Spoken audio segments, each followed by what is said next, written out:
screams. Hello, hello, hello. Oh, so you're gonna count us down? Oh my Yes, god! I did too. Yeah, did. That was a countdown. You Everyone. whispered it. Want. You Welcome. whispered We it. are live, and my cast is totally prepared and not at all caught off guard by this. Welcome, folks. Welcome We to love you, Amr. our penultimate, which means second to last, session Thank you. of Chimera. Cape and Blade. I am your GM, game creator, and general host, Amr Emraz. I use they, she pronouns, and I sort of fill the role of everyone and the world. Let's go around in our usual order. Angela, that means you're up first. Oh, hello there. I am absolutely prepared for everything. Hi, I'm Angela, otherwise known as Phoenix24 from the Twitters, and here I'm going to be playing Yolanda Moraga, who is playing off of both of the books in this particular PBTA-inspired system of The Learned is the primary playbook, and The Hopeful for secondary. She is essentially illusionist / body reality warper. That's me for tonight. Awesome. Next up is Morgan. Hello, I'm Morgan. I use they, them pronouns. And I will be playing Aldenon, who is also uses they, them pronouns and uses the playbooks of the Wanderer and the Chosen. Hell yeah. Next up is Alex. Hi there, I'm Alex. I use he, him pronouns, and I will be playing Tamal, who uses she, they pronouns, and the Protector and Innovator playbooks. Awesome. And finally, B. What's up? My name is B. My pronouns are they, them. And I am joining you all to play Jupiter, demigod bound to a pact he made with his father. Not the best decision, but if we've learned anything about Jupiter is that he is not the best decision maker. And through trials and errors and lots of friendship conversations, he has learned that before every choice he makes, he should really, really check in with his friends. That's growth. I wonder how long it will last. We shall see. I believe. Thank you. I'm glad all of you are optimistic because I'm not. And as a GM, it's my job to be unoptimistic and make and offer a conflict. And so with that, You're not supposed to give away the GM secrets. No. Cut away from the camera. Cut away from the camera, everyone. And so with that foreshadowing, with that ominous foreshadowing, we're gonna start us off with our recap and then launch right into a session. So far on Chimera, Cape and Blade, our dastardly crew has been dealing with a case of lampreys that take over the bodies of beings with powers. So far we've seen both demigods and an avatar of the elements that was representative of a sort of religious embodiment, like a religious embodiment of the beliefs of the bird people of Tamal's town, and uses their powers to basically wreak havoc. We haven't really seen what the lampreys are after because luckily our players have managed to stop them at each turn before they cause too much damage or destruction. However, we do know that there are a lot of people interested in the lampreys, as at the end of the fight, that lamprey was taken by, or rather given to Jupiter's dad by Jupiter, despite Aldenon's objections. Afterwards, we had a lovely session of the group dealing with the cooldown of the fight, helping repair the village and their relationships with one another, talking through some of their traumas and personal issues, and then finally speaking with the deity of the crosswinds at a wall, which connected Jupiter with her mother. And that was a very personal conversation, but it wasn't the only one that happened that session, as Yolanda also had some fun talks with her parental and maternal figures-ish. Definitely not John Constantine, and definitely not Zatanna. I didn't know what to expect from that conversation. It just went in directions I lost track of, and all the better for it. Yeah, but through that conversation, Yolanda learned that there were a lot more of these lampreys, and that her parental maternal figures went off to another dimension to deal with lampreys in other dimensions, leaving Yolanda in charge of protecting the entirety of this dimension from evil lampreys. That seems about covered. Also, the Skybreaker was there a few times. Aldenon's sworn rival. Tamal mostly had chill times with her apprentice. Yeah. It's fine. Tamal got warned to take care of themselves and not just care for others. And yeah. Also, there was a buff penguin. I feel like that's worth reminding everyone of. There's a buff penguin, and he has a crush on Jupiter. And I think Jupiter might have a crush on him. Or maybe have a crush on the fact that he has a crush on him. It's unclear which. Yes. Does Jupiter really like the buff penguin, or does Jupiter like that the buff penguin likes Jupiter as much as Jupiter likes Jupiter? Who knows?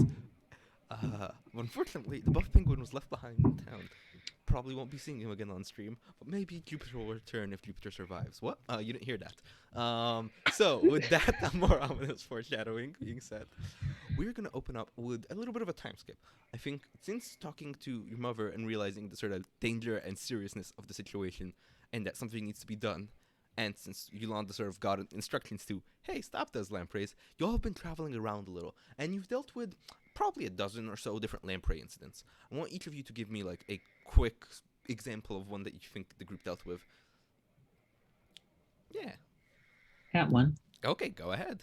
I'm imagining like deep cavern where sea anemone, either like groups, either humanoids or creatures. We ended up having to help because it was one of the more tricky ones, not necessarily like painful or difficult, but just tricky to sort out how to deal with the lamprey, because the lamprey actually used the echoes from the cavern to throw off its voice as to where it was actually like possessing essentially the like matriarch of this particular like culture and group. So it was a case of just figuring out like, how do we actually find this thing, because naturally just the location threw off where its voice that it was helping use to take control of the leader was happening. Hell yeah. That's my pitch. That's very fun. I like Setting the bar high, everybody. Yeah. All right, everyone, can you meet that bar? No. What you got? I was thinking like kind of a Shadow of the Colossus one, where we're fighting against like a really big like giant who has like moss growing on her shoulders and like trees and stuff. And we get like the last cool shot of the fight is Tamal picks up Aldenon and does like a fastball special and just whips them up in the air, and then they come down with their sword like in an anime big like wave comes down like in Demon Slayer and just slashes the I think it doesn't like destroy the statue, right? But it like cuts down, and then we can see that the lamprey is like into two pieces. Yeah, it's like it slices through and it looks like it cuts through, but it only slices the lamprey. Yeah. Just to make it more anime. Nice. I love that. Aldenon, do you want to go, or should Jupiter go? If you have one, I'm still trying to like solidify mine. Okay, I obviously never have a plan, aside from the fact that I really decided we were all traveling across the Jelly Cloud Archipelago. God, I can't pronounce that word. How do I say it? Archipelago. That's the one. Archipelago. I'm not going to try again. You're confused. Archipelago. Archipelago. Archipelago. We were traveling across that, which is notorious for the jelly cloud, and they are a species of sentient clouds that kind of like move like what we as humans would identify as jellyfish.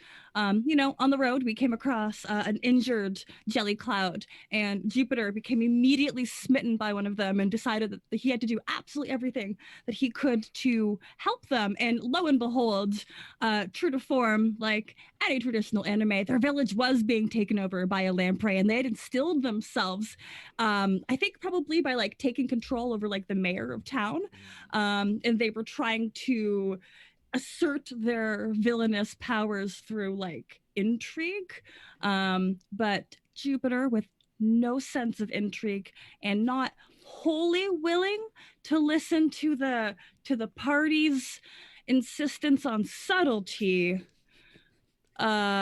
he just kind of barged into the mayor's office, struck down the mayor. He was okay, but in that way was able to pull the lamprey, kind of cutting it off the host. The mayor had like 2 weeks in town where he had like the little headband, they had little head wraps around his head, and people gave him like flowers and good wishes, but everything was okay. And it was a really good moment for Jupiter too. Lots of praise.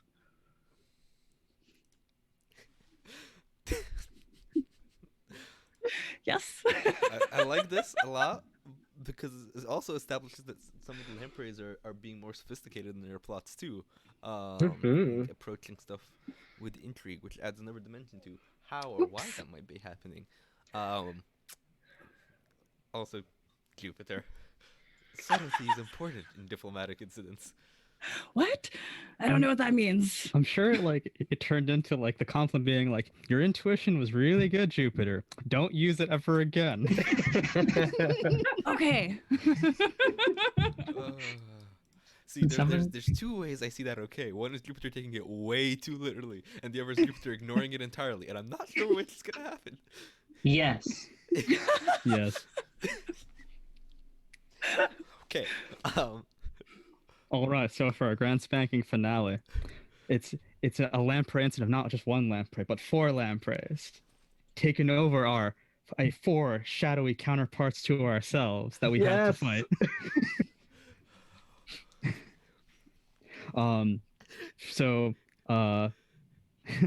Tamal has to fight like a stone giant. Jupiter has to fight a master swordswoman. Who like and then Yolanda's going against a magician, and Aldenon's up against I guess kind of like forest ranger, like Aragorn-y sort of type. Ooh. And it ends with us like doing like tag teams and switching and using our knowledge of ourselves to beat the opposing counterparts. Can I selfishly ask for like at least 2 scenes in which like somebody else knew what to do against like their like the version of their friend? I think that's fair. That we've earned this. Does someone have an idea? See, I love the idea that they're like, wait, quick, like get help from one of them on how to beat ourselves, and like I feel like Jupiter's only advice to everyone else is hit stronger. And so it's up to everyone else to give the actual useful advice. I like to believe it's Yolanda that is fighting the version of Jupiter, because like she would truly know like what Jupiter's weaknesses are, and like I think it probably would have, like, to beat Yolanda, it would have just been something like either make her feel insecure, or you only have to hit her once, but she's going to do everything she can to make sure you can't actually find her. So you have to do an area of effect. Otherwise, don't even try and do a one-on-one, which is probably the last thing Jupiter wants to hear, because it's like, but I want to fight. It's like, yes, I know. You can't do a straight-up fight. If you do, you will not win. Then it probably turns into like you like egging Jupiter on to just use his biggest like explosive attack to be like, oh, I bet you can't even blow this forest up, and Jupiter's like, you're on. I can't. Watch me. And then just annihilates the whole area. I bet you couldn't even use your whoever powers to bring a tornado big enough to like suck up this entire island. Just have a full. We just have ask Jupiter to just Detroit smash an entire fucking forest. Yeah. Just, I'll drop it just with the 2 swords instead. It's beautiful. So a little messy. So sorry to the. I don't know who actually knocks out Yolanda, but I would love to hear someone figure out something to deal with. Oh no! Wait. So wait, that was for knocking out Yolanda. So what takes care of Jupiter? Oh God! Oh, false Jupiter. False Jupiter. Pattern. Ooh, I got it. It's challenge to a duel, but fights dirty instead. I'm trying to think, like, does he truly fight honorably? Yeah, I don't. No, but it's not so much like it's the fighting dirty is not so much like, oh, I'm going to cheat, or it is cheating, but it's more in the I'm going to pretend I'm going to fight a duel and just trick you with the expectation of the situation. Like Okay. Tamal is like going up against the doppelganger, and then Aldenon just like comes in from behind and just punches her in the head.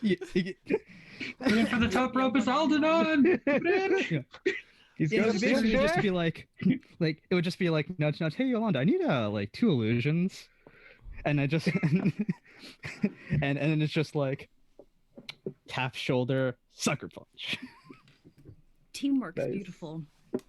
If we're willing to carry on from that, the last thing you hear from Yolanda at the end of it, once the doppelganger is done, she's like, "I hate fighting mages.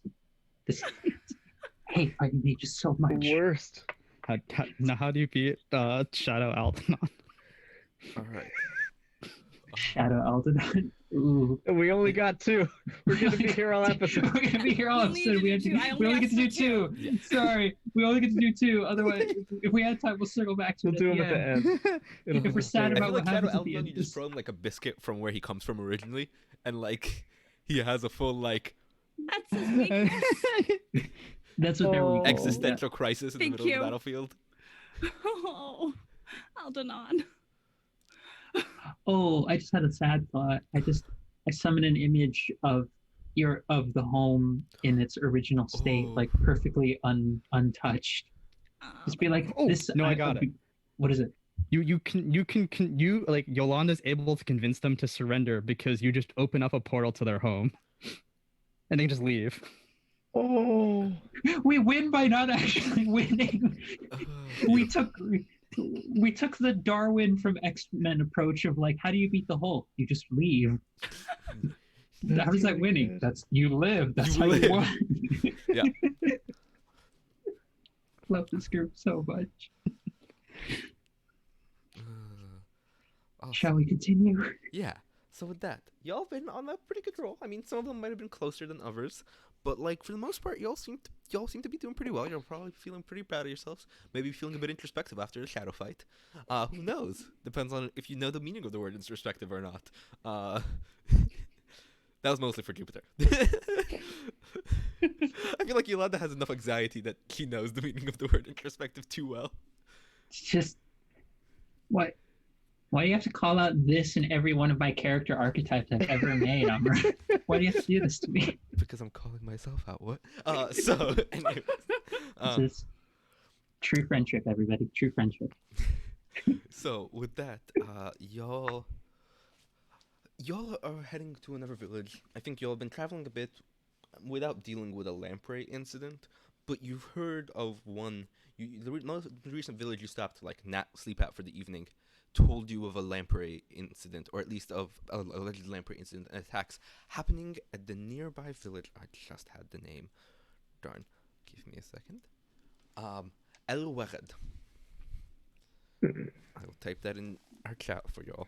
But El Wared is a nearby village in which you've heard some incidents of some attacks on storehouses, some attacks on the political body's office. I think they've got like, we can decide which specific political body it is when we get there. But they've got some sort of, I don't think it's regional mayor, it's some sort of like council or senate type deal. But they have that, and that building or its specific members have been attacked or threatened.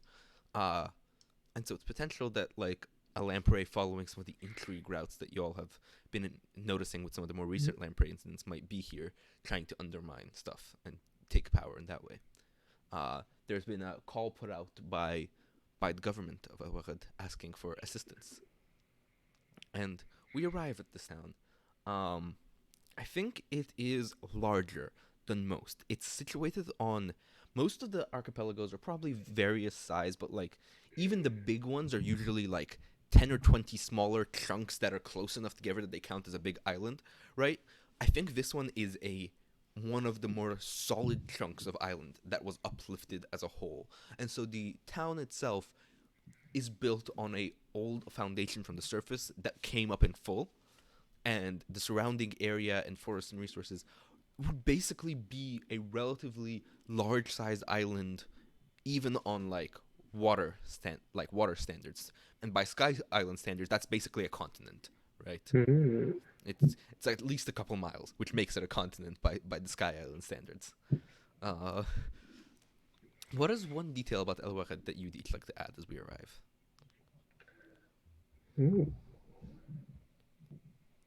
I'm only let's good go. to answer things about the weather. Sorry, go Aldenon. Yeah, I was gonna say like I think like the thing we notice when we come in first is like a like flourishing street market. I like like that's like we just walk in and like that's sort of the opening scene. That's the what's going on in the town when we're arriving. Is it that there's just I like that. like just like bustling like merchants, like people coming in around, and there's just like tables and booze and outsoles, and like also like food carts of people serving food and all of that stuff. And that's sort of the opening, like how we are like greeted by arriving at this town. Perfect. I like that a lot. All right. Want more details? Yeah. I just wanted to give weather details, and I just want to say that there's always a gentle wind. So depending on how loose your fashionable clothes are, it kind of billows, and like if you have like lovely long hair, it's gonna catch in the wind, so you look just extra good. Does the wind have any particular like quality, like smell or temperature or something? Ooh, I want it to be like a humid wind. You'll notice the absence as soon as it stops. I like that. Kamal's hair does not move because it is made out of stone. We can pretend. Get a shot of her in the anime and she just looks regular. I feel like we get there's It definitely saves on the been an animation incident budget. of, an incident where like your apprentice made you like a mechanism to wave hair in the wind, and it just looked way too like creepy, like monster tentacle type situation of just like reaching Amazing. out. Like it was too robotic. Yeah. It looked like old Doc Ock tentacles rather than like natural hair or even like modern Doc Ock. It just looks like right. Horrible jointed things. yeah. You scared too many children, Yeah, it's weird because like a lot of them are used supposed to to put tentacles, people like, at ease. there's a lot of anthropomorphic octopi, anthropomorphic jellyfish, anthropomorphic like squids, but Is yours this just just didn't like move. not. good. Was it I just think you scared Uncanny them the Valley? most because they looked at it Yeah. and were like, no. And it must have been like a wig on top of my regular hair, right? Like, oh, that's got to have been a bad one. Octopus Uncanny Valley. That's really funny. They're like, no. Well, this is a phrase that won't be leaving my mind anytime soon. And Octopus thank you, I Uncanny hate it. Octopus Uncanny Valley. I didn't think I'd ever have to think about that, and here we are now. I think my detail is that in the middle of the town, there is like a really big tree that is rising up, and it has like a big, beautiful crown of autumn leaves, even though it is not autumn right now. Nice. Just nice. big, beautiful, mapley leaves falling down gently in the breeze. Perfect. So y'all arrive at the town, and you're welcomed in, just like as random travelers, and you ask around. It's not too hard. You find your way over to the main government building. I think actually right now it's a government pavilion, as the main building is taken down, and so they've set up a pavilion in a nearby lot. You can see the building not too far, not fully destroyed, but pretty badly damaged, ruined enough that it couldn't be used. So, with that, you'll arrive, and there is a all too exhausted secretary sitting, like, trying to sort out paper. You can very clearly see that, like, all the paperwork from the old building was moved over here in a hurry, and they are frantically trying to get things back into order fashion, because, like, all their organization systems were lost. Oh. So we're in a ruined building that they're trying to get essentially all the bureaucratic paperwork out of. Well, when they already done that, they're in a tent. Like they're set up outside a tent, or like outside a pavilion with a desk, and they're trying to like sort out paperwork. But the like humid wind is blowing some of the paperwork every now and then. They're like trying to get it into stacks and then putting it in drawers, but sometimes the stacks blow down before they can get it into a drawer. And like as you all approach, you're like, so if you we're not open for visits right now. We're suddenly getting resituated after the incident. Open town hall hours are 5 tomorrow, and I'm sorry, I just got never paper flies away. Hold on, can you grab that?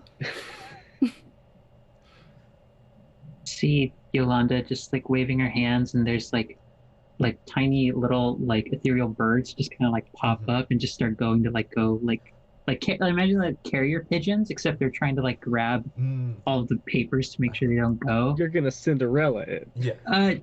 That was not the intent, but yes. Thank you. Sorry. I just got a lot of paper, but thank you for the help. Is there anything I can do for you, real quick? I mean, I still have a lot more paperwork to do, but.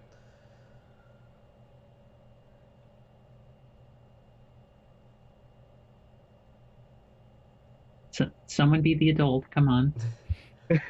Oh, I thought they were talking directly to you. Oh, I didn't know. I didn't know whether. I didn't know whether it was. Like they're looking. Yeah, up that's what I had assumed because based. I'm going off. I'm just like body language. Is like this was addressed to the I don't like think virtual. they were paying attention to who cast the spell. They just saw a spell was cast, and so now they're looking up the people near them.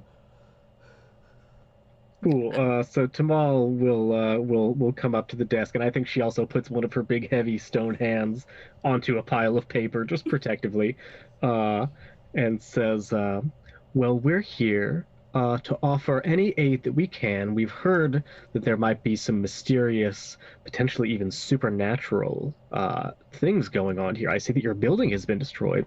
What's going on?" Oh, are you all heroes? Yeah, and I flex. Which doesn't do anything because, like, I'm made of stone. I don't have muscles, but yeah. Oh, wonderful. Which guild are y'all registered with? Well,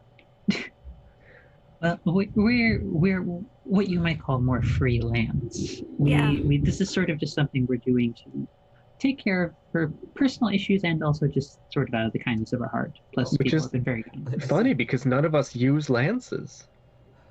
I see. Normally the person just pauses, processes, moves forward. Normally they don't.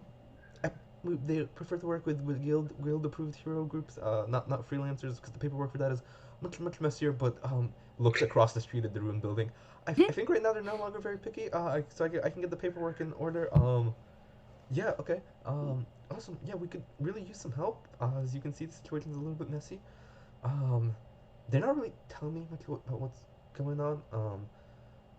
They're just kind of in there talking all the time. I don't really know much beyond, what everyone knows. The attacks that have been happening, the storehouse raids, the building and stuff. And they kind of want to sort it out, but that's all they're really telling us. Okay, so like, is there somebody that we can hit to solve the problem? I mean, probably whoever's doing this, you might need to hit eventually, but okay. You need to find out who that is first. And fine. I would prefer. Jupiter backs up. They're like, I would prefer you don't hit random people on the street to find out information. That tends to go against what hero investigators usually do. Oh, no worry. No, yeah, I'll wait till we figure out the main person to hit, and I'll like that's what my friends are for. They do all the thinking, and I do all the hitting. Okay, so you're the muscle. Yes, thank you for noticing. Oh, no, right. I meant archetype wise. Not like. Thank you for noticing. Right. Okay. So, really the muscle, huh? Anyways, do they just have the look on their face of just like, for the love of God, one of you other three save me? Yeah, basically. they turn around. Okay. So which one of you do I put down on the paperwork as the point of contact? Because I'm assuming I don't put him. Yeah, that's true. Look makes eye contact with everybody else, and just like, I'll do it. Why don't I hear? You see her like put her hand into like a pocket of space, like she's reaching into like nothing, and then you see like a little tear happen. She just like, come on, no, I really should throw that out. Pulls out. Here we go. And it's like this tiny little like scroll that it looks like it's faded out and worn, but you see like Professor Moraga at your service. I'm more than happy to handle the paperwork end of things. Perfect. I can take and use that. Wonderful. Okay. So I guess I'll let you go. You can ask more questions if you have any.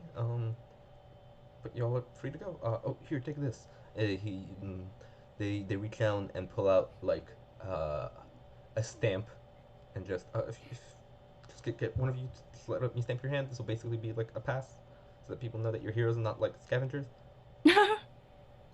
Just to extend my hand out. It's just like a little mark of the town logo on your arm. Looks like a nightclub like Sam type deal. That's what I assumed it was. It's what it was going to look like. Yeah. Does it have the tree on it? Yes. 100%. Well, I suppose we should start asking some questions, everybody. And start, I guess, heading over to the building to see if there's anyone over there of significance. So I guess I'll ask you, if you want the building to be empty, or do you want there to be some people doing cleanup?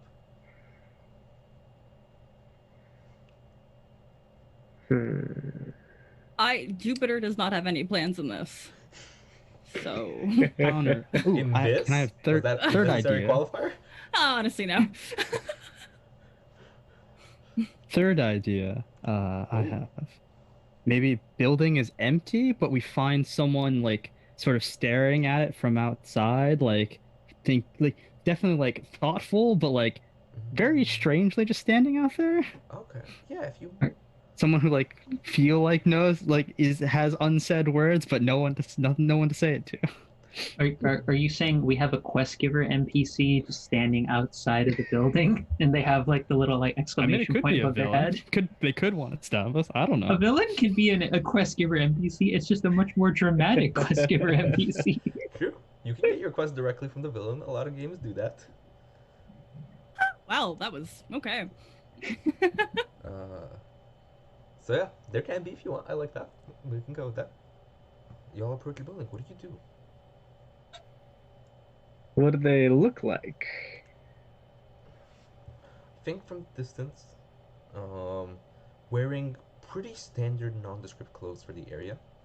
Like they look like most of the other people on the street, though perhaps a little bit more bundled up, and of course a hood shading their face. Classic. Is it like stand out ish minimalist? Like, is it almost devoid of markings in a weird way? Ooh. I'll let y'all decide. What do you think? You started the description. I thought you were like, because of the nature of our world, it was like you encounter a void humanoid. Like when you look at their face, it's just a void. That's a space. Sometimes people are a void. Sometimes people consider a void Valid. wrapped in clothes. Yeah, mood. Sometimes clothing just produces voids. Ooh, I've got an idea for what they might look like actually based on that. So I think as I'm going up, I like very gently with just like my pinky finger like tap them on the shoulder, right? So I don't send them stumbling. And then when they turn around, we can see that their hood is very dark, but it has a little anglerfish deedly bobber at the top of it, and we can see their glowy eyes. Amazing. So Tamal says, "Excuse me, I don't want to disturb your reverie there, but I was wondering if you knew anything about this building. We're trying to help figure out the mystery of what's been going on here." No, not sure I can do much help. Just taking a nap. While you're standing up? It's a very unique ability. That's reasonable to me.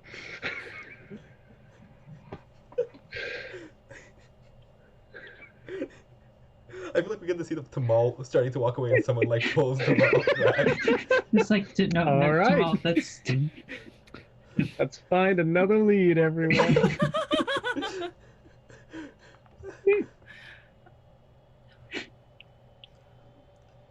So let's see. How does our... Jupiter, you feel antsy. You want to say something? Yeah, I mean, first off, your hood, very cool, very. I love it. Can you tell me everything you saw here, like from beginning to end?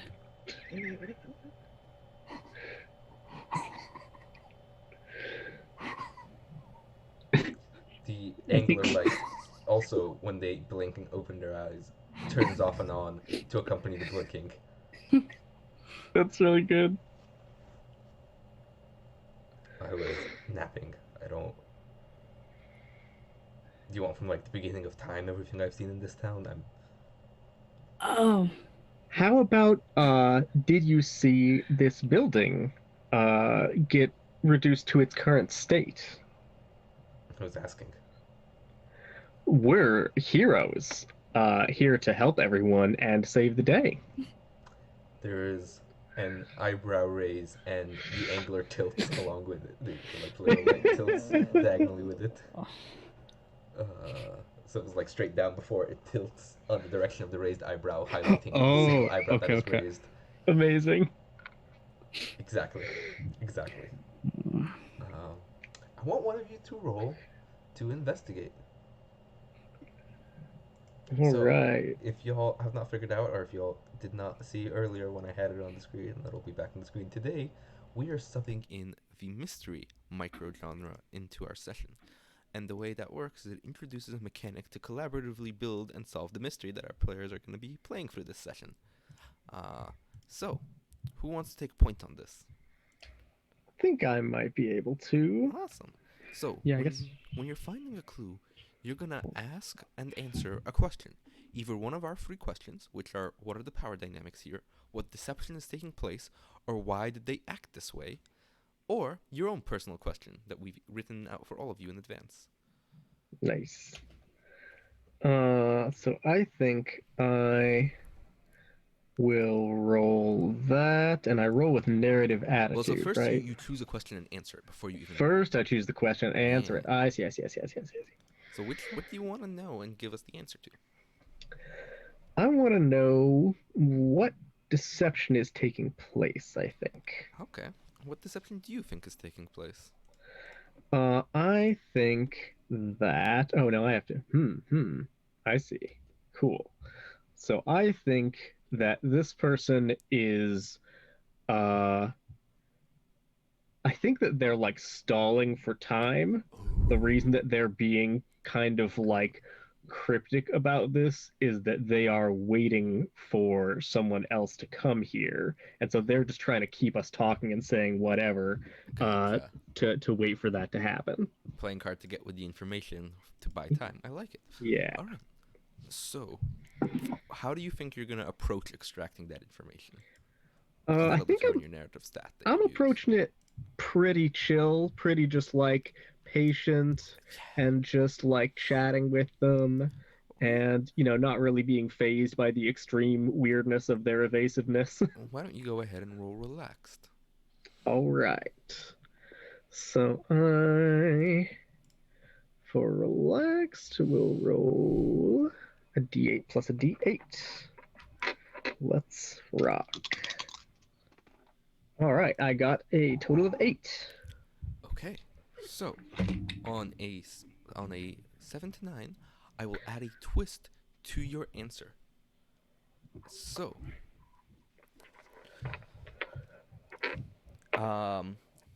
what do you say to like try to, or how do you figure out that they're stalling for time?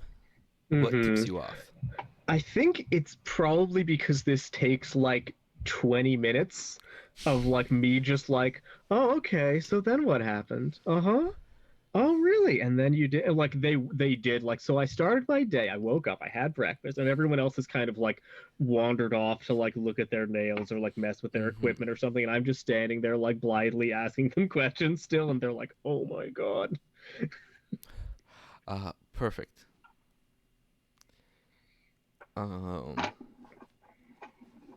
Okay.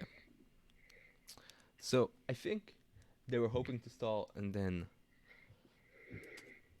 they're waiting for someone, and the person, you catch on that they're waiting for someone because, like, after 20 minutes of talking, they start getting nervous and like looking around, and no one's showing up. And then their eyes narrow, and if you'll excuse me, I'm gonna take my leave now. We can finish the story at a later date. I feel like they barely got through lunch at this point for like yesterday. That's great. Well, it was absolutely a pleasure talking with you. And oh, here's my card. And I reach into the like portal in the bracer of my left arm and I pull out like a wrought iron business card with like my name engraved on it and my hero name and stuff. Mm-hmm. And it says break card in case of emergency. But it's like a very thick piece of iron, so it's unclear how you're supposed to do that. Oh my god. They look at you, look like they're about to raise practical concerns about your card usage, decide it's not worth it, pocket it, and start to shuffle off. Cool. And they turn back to you. Wander back. Oh yeah, sorry. They turn back. Wait, did you see anyone else approaching this building on the way here? I mean us. We had, so that's Yolanda. This is Aldenon. You That's and your friends Jupiter. need to leave the building right away. Right now. But we're not at the building. I mean, we're outside of the building. Do we need to get farther away from the building? Is something wrong? Well, I met, if the rest of them have wandered off, they might be closer to the building is what I was picturing at this point. Like, oh, sweet, yeah. While the conversation was going on, they actually tried to do some important stuff. Some actual mystery solving. Need to get out right now. Well, if something's dangerous going on, we can help. That's what we're here for. Don't think Are you trying to solve this mystery too? Because we would love to help. Look, there's just supposed to be someone coming. If they're not coming, it means there's probably a second explosive somewhere in that building. Need to get away. Who knows when it could go off. A second, what now exactly? And you hear that, and they're already gone. Oh. Hey, everybody. What do we have for like anti-explosive magic? Because our friend there, I never did get their name, was mentioning that there's a bomb in the building, like another bomb. That's fine. I can fight it.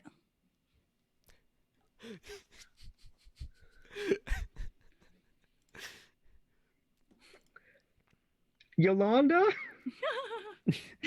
She has the exact same expression that I have as a player of just like I don't know which of these things to address, the issue of fighting a bomb directly or or of trying to figure out are there people immediately in the area like close by to the building like that we're not seeing right now? No one now? is in danger, though perhaps any evidence that might be behind could potentially get exploded. Joy. Okay. Don't worry, I'll go take care of it. I start walking into the building with a purposeful stride, just like walk through the wall. Oh. I can probably just hug it and like, I'll sort of contain the blast. That's my plan. Like it. I don't know what approaches dealing with bombs, looks like. Fighting and hugging them. I don't like. I don't like. Do not I don't attempt like to either this. fight or hug a explosive. Please do not. Real life disclaimer, y'all. This will not end well for you. I mean, it will end. It's not in the way you think. It'll be fine, I assume. It will be for Tamal, probably. I feel like Tamal is out of everyone here. Tamal has the biggest chance of hugging a bomb successfully. Yeah. Okay, while you do that, I'm gonna go investigate inside. I'm just gonna look at stuff. Wait. Is this me and Aldenon for this session? It's just the two of us just going like, The amount of times the two of you have already done that. And Morgan does this thing, where you pinch them like they pinch the bridge of their nose. Mine is just a full body like head desk after a certain point. It's just the level is just me progressively getting closer to the desk. Like no, I prefer face palms, but unfortunately, I have two problems with that. One, I'm on a show and need to be able to be heard, so I can't cover my mouth. And two, I have glasses on, so they're in the way. Right. You lack ingenuity. The eternal struggle. No, but I grab like the whole way, so even this I'll be grabbing like up there. Fair. Carrying on. Carrying on. Off real quick. I'm just like looking at the question list. You got one?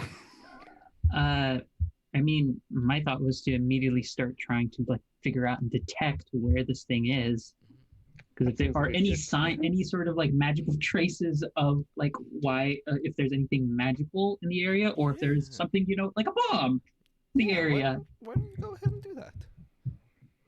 Okay. Would this be find a clue with narrative attitude? Yeah. Just, I think pretty Okay. much for most of the session, that'll be the move we are rolling. okay. Question. Yes. Okay. Thing that just occurred to me is, did we do fellowship at the end of last session? No, we did not. Oh. Mm. Because I This just may be- realized, because I was like, oh, if I want to help, I don't have any fellowship. Let's This see. this may become helpful should things go awry, which I'm certain won't happen in any way, shape, or form. None whatsoever. I guess I can just describe in full what I imagine the question she's asking is like, are there signs, are there traces of something? What traces are there instead of are there traces? What traces of incendiary devices or explosive devices are here of a magical nature? It's like something like that. Yeah, I mean, so I think you have your question, which is what. Is there anything interplanar, Yeah. or So what if you choose that, interplanar? you can just establish that something in this bomb is interplanar, because those are the questions you have available to you. Right, that's true. So I will ask that as like, what interplanar? And I'm imagining that, like maybe the answer is like there is like an overlap in the realm, like a tear from somewhere else that has just spontaneously sort of happened here. So that because the building looks like it's just been destroyed to all hell all of a sudden, right? It has that kind of like look to it. Mm-hmm. I'm imagining it is like it just sort of came out of nowhere and it happened. So I'm imagining that it's another one of those like possibilities, like something is coming over from another like plane. Oh. But it's not like a full tear. It's just like someone. It's just like it overlaps just for a second, Just and then it enough to just stops. Cause the explosion. Yes. Nice. Okay. So that's roll with narrative attitude, which that's me trying to. I think it's her just being like, okay, like she's like flipping through her book. She's holding up her hands and like doing various incantations and like gestures, and then like trying to like draw runes. Like she's. I imagine it like when people go trying to find like treasure on the beach, like one of those kind of like little like metal detector kind of things, except it's like a runic metal detector, but for finding a tear in the planes. Cool. She's Very like cool. hot, cold, explosive. Explosive. Explosive, cold. Wait a second. Wait a second. One of Slowly these is not scrolls like back. that is that's 7 plus 4. That's 11. Okay. Nice. So, on a 10 plus, you can ask and answer a follow-up question or add a twist to your initial answer if you wish. Okay.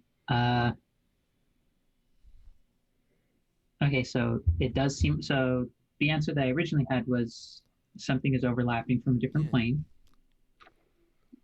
Maybe if this works for everyone, if folks are okay with leaning into like the creepy end of mystery stuff, I'm imagining there's just like a moment where it's the what is it? It's the weeping angels kind of effect where you look up and you see the statue there, and then you look back up and then it's gone. Like it's one of those where like I look up and there's just like, wait, what is that? Then like I turn around to like try and look to like doing one of these, like still trying to look at it and grab Aldenon, but the moment I turn to look at them and look back, I don't know what terrifying thing I see that's causing this. But I think you see at least what you think is the impression of something lamprey-like.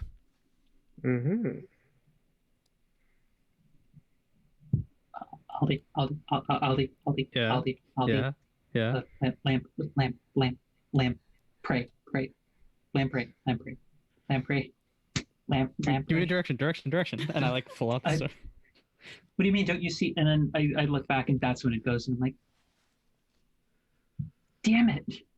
And you say damn it and your eyes fall, but the right under the thing that was creating that little impression was the bomb itself, the second one. Oh, it's outside? Aldi, bomb. Teleport. Prove it. Yeah. Going to try it like. Tamal, you No, wanted wait, to wait. do something with the bomb. Do you want to show up here? Sorry, did you say me? Yeah, because you were looking for the bomb to do something with it earlier. That's true. I think I was walking into the building, so if they're still outside, I No, we're probably still- we're wouldn't see in it. I mean, the building and Outside, the aren't we? outside are one and the same, right? Like Oh, the, right, the because it's rebel, opened up. Because it's connected. exploded. Yeah. I see what Yeah. you mean. Cool. Yeah. There is no distinction between outside and building in the traditional sense. Got it. So I think as I was walking up, I was calling into the portal in my bracer and saying, "Oh, Jala, could you get me the big heavy cauldron? Because I'm just gonna stick that over the bomb when I get it." Ooh. No, I love that. I like the idea of you just being able to cover the bomb with this culture. That's perfect. Yeah. So, well, I want to know first what LD, what are you trying to do about the bomb? And Yolanda, you're trying to portal it out, right? Eldna, what are you trying to do?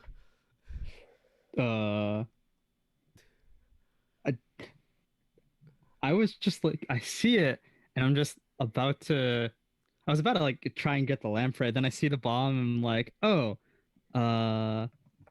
and depending on the situation, I might like die. Like if it's about to explode, I would like dive over Yolanda to like push her like outside of the blast radius. Uh-huh. That's my first instinct. Yeah, Yeah, so I think I don't know if it's about to we're out explode of or not. it. I think Yeah. the most that either of us might be able to do, because I think it's fair to like help share the time for creating the fiction, is Yeah. like Aldenon and I are like, we're getting the fuck out of here, Yeah. but we're like, Jupiter, tomorrow. Jupiter. So let's flash back a few seconds, because Yeah. Jupiter, you've been off investigating.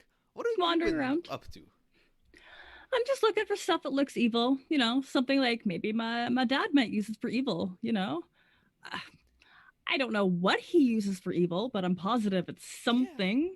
So why don't you go ahead and ask and answer move. So are you just kind of like looking around casually? What was your approach to doing this? I mean, pretty casually. He is just like Cool. peering under like fallen pieces of the wall, Yeah. kicking over what might have been a piece of furniture, whatever remains, looking underneath that. I mean, who knows where evil hides? Okay, so if you're kind of like half-assing this will be a roll plus relaxed. Okay. But first, why don't you give me the answer to the question? So you're asking what here can your dad use for evil, right? Yeah. Which is your unique question. What do you think? What do you think you find? Another bomb. I'm sorry. A third one? Ooh, okay. It's like a bad Bruce Willis film. So what makes that one something that your dad is using specifically versus the other one? I think this one wasn't necessarily set up to explode. Oh. This one has some other and more specifically nefarious purposes, whereas the other ones were just like classic destruction. Sure. All in all, you know, it all lends towards negative experience for those around. I think part of these winds in the area is a gentle affliction by my father. However, like it's going to start picking up. I think like every hour or so, every 2 hours. It's like this, like even the winds themselves perhaps are something new, which is why they were struggling so poorly with their papers everywhere. Cool. Wait, do you have a question? Yeah. Was the bomb meant for the lamprey?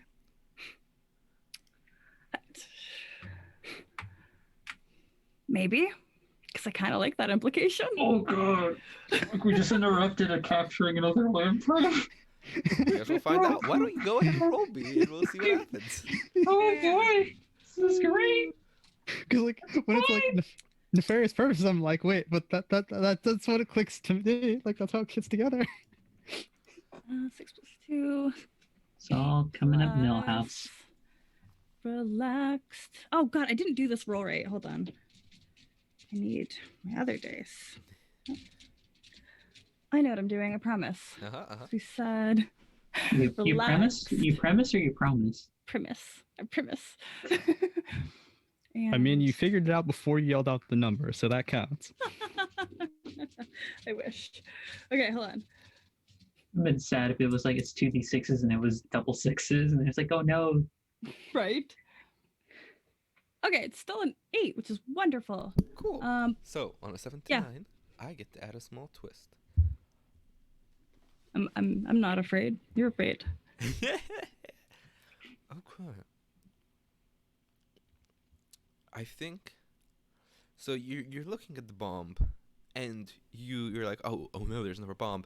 You realize it's inert, and you take a closer look, and you realize no, this one was also meant to detonate earlier, and it seems some of the internal wiring was specifically disabled by some of the humidity and the wind seeping in. Your father disabled it, whether to take it for himself or maybe to stop it from doing what it was intended to do, you don't know. But you can tell that it was supposed to explode and your father tampered with it.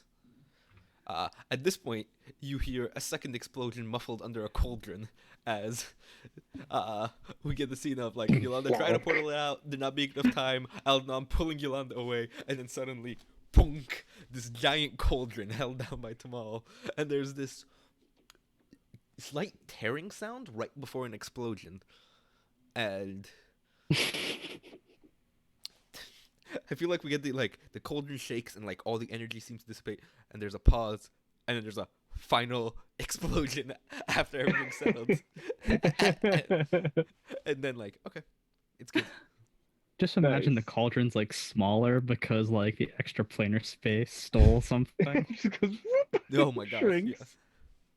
Amazing. So Tabal takes the cauldron and like flips it right side up again, and there's like smoke pouring out of the top, and she's like, "Now that's what I call soup." Was that good? Was that a good one? That was funny. Because it's like the bomb was a soup in my cauldron that I cooked it. Do you guys like it? I think I liked it.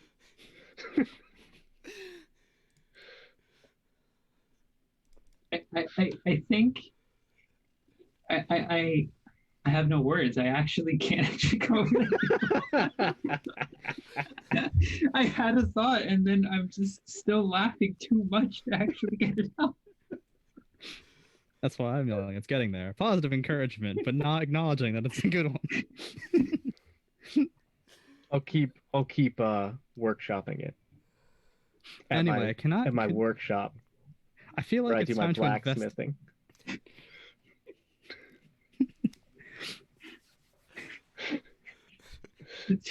The only thing that could have made that better was because of what Chat said. It's just imagining like the cauldron went shooting off into the air, and you just see like the Team Rocket. You hear, Yes. you see the little Team Rocket like twinkle because it like just shoots off somewhere. It's like tink.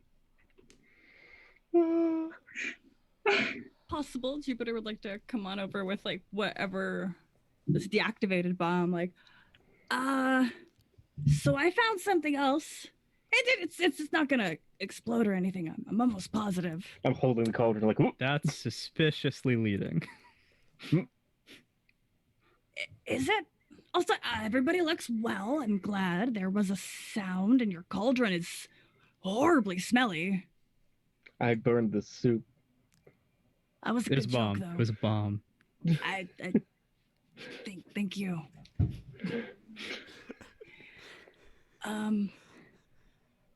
So in the to be honest, I think my dad might have deactivated this bomb. He's really been looking for the lampreys. Really, really been looking for them. And he didn't get one. Yay. Yay. Yeah. I'm doing well, right? Right? Yeah. Somebody pat me on the head. I pat him on the head. We all pat you on the head simultaneously.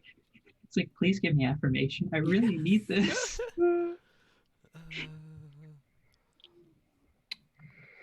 This is a mission accomplished, right? Mystery solved? No, but that's step one. It's a good first step. Good first step. Okay.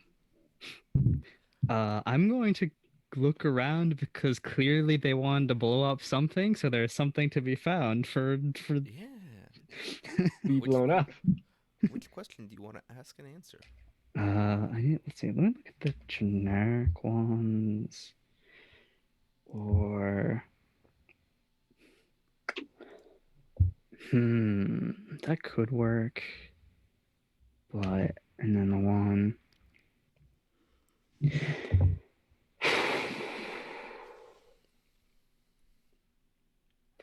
I feel like why did they act this way might be the one. Okay. Yeah.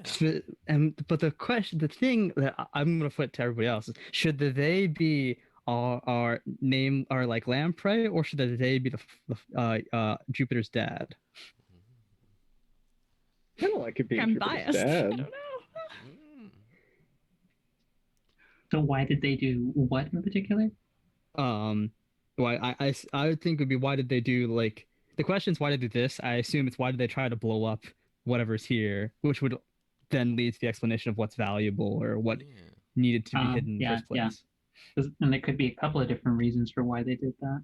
Yeah. So that's a good, that works.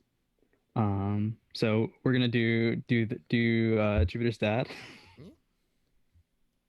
Okay. I think the approach is just like,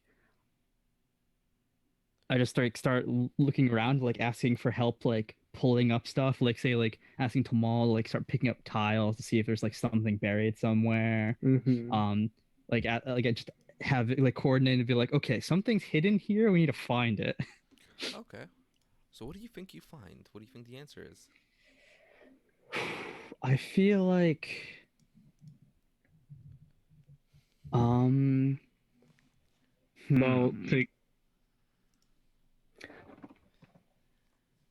so this is like, so what kind of building was this before? It was like a government building, basically? Yeah. Some sort of meeting chamber, some sort of filing archive. Yeah. Attractions. Yeah. So let's say what was here was, there's like because it's like the government seat, they're like, have one of those glass cabinets that's some sort of local treasure. Yeah. And the local treasure, unbeknownst to the people living here, is potent against lampreys for some reason. ooh. Okay. Like and let's see and it had been, and it wasn't destroyed. Like, it was like a sturdy glass case, so the explosion didn't take out the first time. It just got lost because it got buried under some rubble, and so we end up unearthing it. And so the bomb was meant to finish it off this time, but it didn't. Okay, go ahead and roll. And so Jupiter's dad wanted to stop the bomb so he could grab the thing, probably because he can use it to control lampreys in some way, or as leverage against lampreys. Okay. Unfortunately. Go ahead and roll with. It sounds like either you're going through like in a methodical way, trying to take the place bit by bit, right? Yeah, I think so. I think that's probably Valiant. Valiant. Okay. Interesting. So D4. Yeah, because you're leading it's not quite logical or energetic. It's more like you're going through every single piece and uncovering everything relentlessly, right? Yes, definitely. Okay, so D4, D8.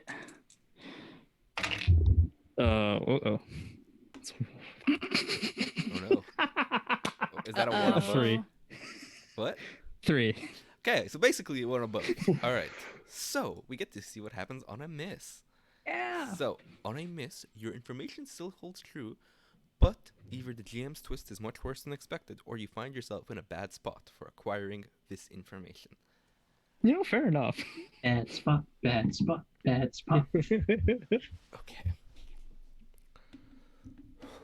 Okay. Let's see. So, as you find this artifact, and you realize, it's something that affects the lampreys in some way. That much it becomes certain. You see, Yolanda, that it affects the extraplanar energy that you were looking at earlier. The energy that you see and that you were tracking to find the bomb in the first place, you see it warping around this device in some way that you'd need some time to study. The device in question looks like a giant amber jewel made out of tree sap. It's got a single autumn leaf in the center of it. Preserved for however long it will continue to be. And you realize, Yolanda, that some of the energy, when it comes in contact with the jewel, fizzles or reacts aggressively and perhaps a bit out of control. And as you are noticing that and perhaps about to convey or not, you realize there's still that energy coming off of the cauldron. And before you have a chance to say anything, some of the energy from the cauldron, a gust of wind picks up from nearby.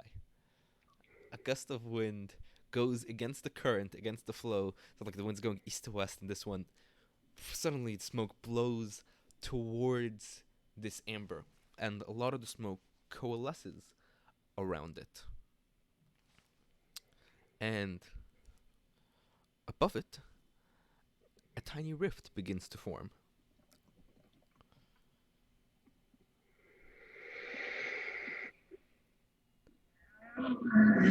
Yep, his face is my face right now. Just like, no. Need to look up my moves. I think I know what to do, but I don't know which move it falls under, so I'm double checking. Do the exact same. Don't worry. It's fine. This is all good.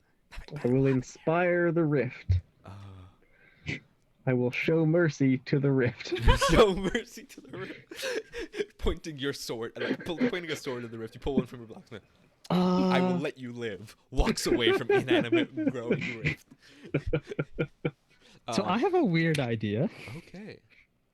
So because we've got winds going in weird directions, I'd like to call on the power of the crosswinds to help us. Yes. Yo! Okay. Okay. I like this. I like this.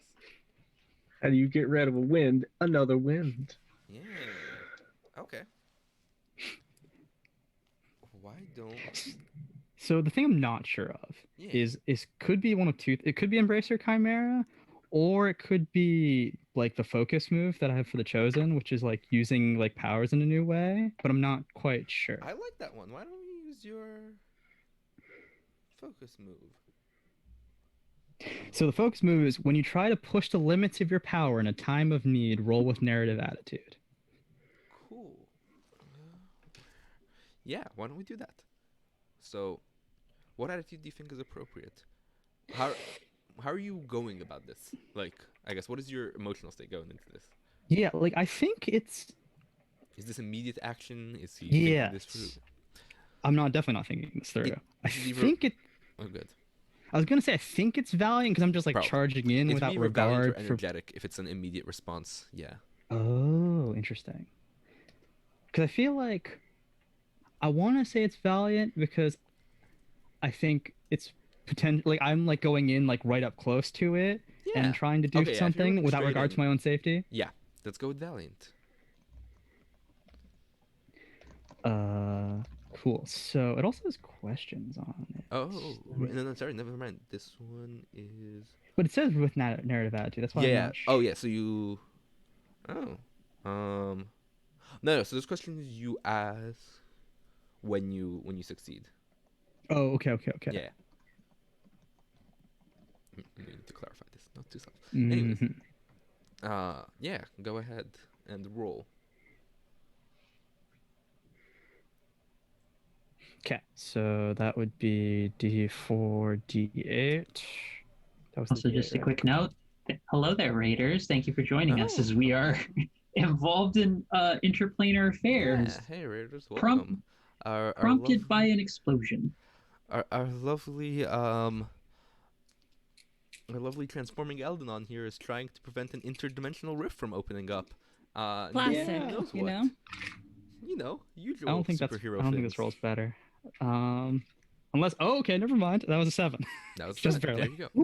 Okay. So on a 7 to 9, you do it and then choose one. So your rifts start coming in, and you stop more smoke from connecting with, or your winds come in and stop more smoke from connecting with the jewel. So the rift isn't growing, but the rift that is already opened is still there and it is not dissipating. You get to ask one question from your list. What can I do to better understand blank? What do you know about blank that would help us here? And what am I doing wrong when dealing with blank? Ooh. Cool list.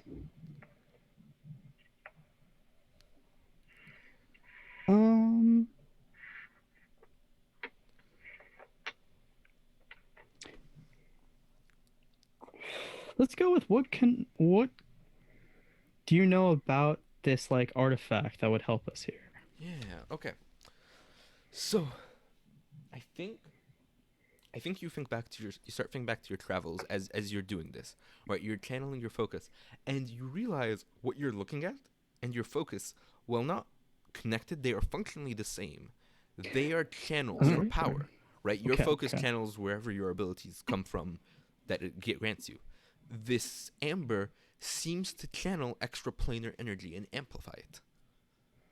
And perhaps do other things, but it is connected to it intrinsically in the same way as your focus. Here, it seems to be stabilizing it from this explosive tear in realities into a stable rift. Interesting. That rift, coincidentally, starts to have the, I want to say, tail first. A lamprey is starting to slowly wiggle its way out of this rift.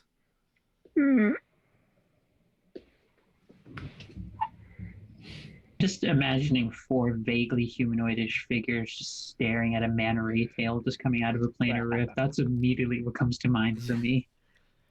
I think Tamal does not see this because she is turning around and just like pitching the cauldron. It's flying through the air, leaving a smoke trail, and then it smashes into the pile of the papers and just knocks them everywhere. And she's like, sorry. So question. So with the rift, like what's the state of the rift itself? Is it just like it's hovering over the amber? Okay. Yeah, Yolanda, Jupiter. What do you want to do? You think we've noticed what's going on? With I mean, Eldenon you can definitely at least see me running, and Okay. So like I'm like in the middle of it, and I think you probably heard me like yelling like calling on the power of the crosswinds to help me in my time of need. So you're like, okay, something's definitely wrong because this and I would assume. I'm just imagining like it's the equivalent of like Shira holding up her sword to channel like light laser. You can't miss it if you're around, right? Like you hear the anime build up music, the like power channeling. See, that's much cooler than I imagined. It was just Aldenon being like, Blade of Crosswinds, I summon Gust beyond Gust, or something like that. That's all I was imagining. We need some more fanfare. I think probably the other thing you notice that like there's probably like what is it, like the heat shimmer effect like that you see in movies that's like forming in a spot, and also it's like you can see the artifact is like completely like on the floor unsecured or whatever. So those are definitely things that would be really obvious, and maybe if you're observant you'll notice that the lamprey is there too, or like kind of whirling its way in. So you could react to any one of those things. All right, I think there's going to be a moment where Jupiter's going to hesitate and then look over at Yolanda. Is this a moment where we think there's something I can hit? They're shouting the thing where they fight often. Yeah, this is true. This is very true. Yeah? Okay, I'm going to draw my swords. Oh, God. I'm trying to get my thought across before Jupiter finishes, but Rue's comment in the chat of where the heck is that music coming from is getting to me, because I'm imagining a bystander just watching the scene be like, what is going on here? They're just like on the wrong side of the one non-ruined wall, so they can't see Aldenon. They just hear the like transformation music booting up. Okay, may I try something absolutely ridiculous Please. and unlikely to succeed before Jupiter goes full like Please. literal demigod beast mode? Yes, Yes. please. I want to shift into the more MCU modern day Scarlet Witch outfit to invoke the reality warping powers, and remembering that the other lamprey that we saw before Mm-hmm. was there. I don't know if this is the same lamprey or if it's just disappeared, because when I got my hit Okay. earlier, there was one that I saw. I just want to try and telepathically reach out to it, like have a sense of understanding and ask it, what do you want here? Mm. Okay. I want you I have then to do this with find a clue. okay. Oh Um, boy. so I think you're asking why did they act this way, right? Yeah, Why are they trying to get here? yeah.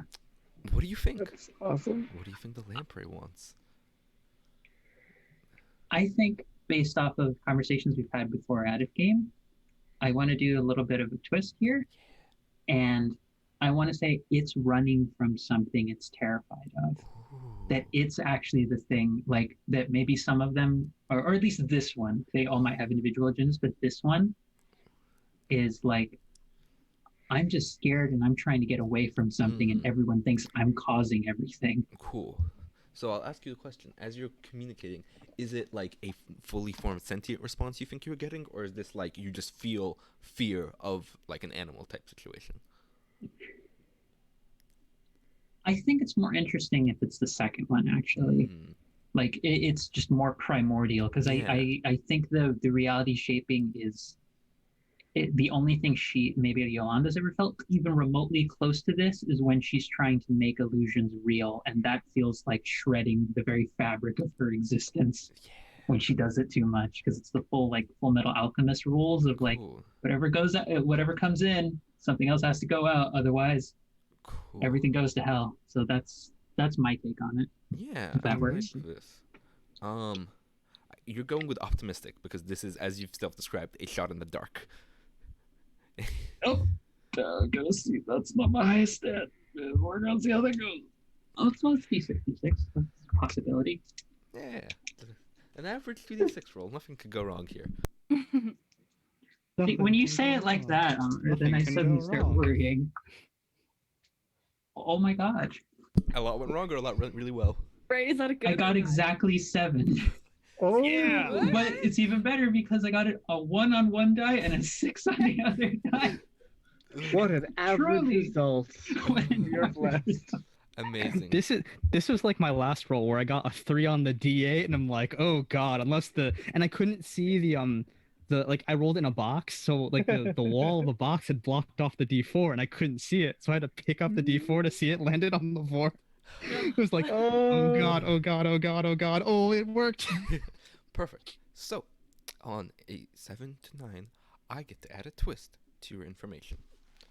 Joy, I'm looking forward to the thought of adding a twist to something big and scary, chasing a big and scary thing. Yeah.